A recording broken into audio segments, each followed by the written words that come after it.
প্রতিদিন আমি যে জিনিসটা ভাবি সে জিনিসটা তো হয় না, উল্টোটা হয়। প্রতিদিন আমি সকালবেলা রাত্রে ঘুমানোর সময় ভেবেই রাখি যে এটা রান্না করব, ওইটা করব, সকাল সকাল ঘুম থেকে উঠবো, কিন্তু সকালে তো ঘুম থেকে উঠতেই পারি না। 6:30 বা 7টা এমনই হয়ে যায় প্রতিদিনই। এরপরে তাড়াহুড়া করা সকাল থেকে একদমই 3টা 4টা পর্যন্ত, আর কোনো বিরাম নাই, কাজের ভিতরে একদম দৌড়ানোর অবস্থা। তো আজকেই রান্না করতেছি চিকেন। আজকে বলতে এই রান্নাটা অনেক আগেরই, তো আজকে আমি আপলোড দিচ্ছি।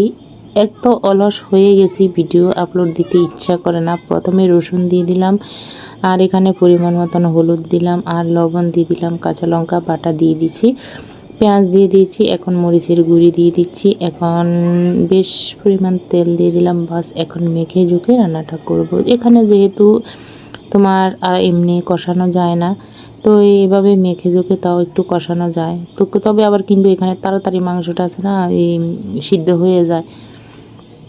এমনি কড়াইতে তাড়াতাড়ি কিন্তু এত সিদ্ধ হয় না, রাইস কুকারে যতটা সিদ্ধ হয় মাংস। এই যে দেখতে পেলে লেগ পিসের অবস্থা দেখো, হাড্ডিগুলো দেখা যাচ্ছে, মাংসগুলো সব ছেড়ে ছেড়ে যাচ্ছে, কষানো হয়ে গেছে মোটামুটি। এখন আমি জলটা দিয়ে দেব।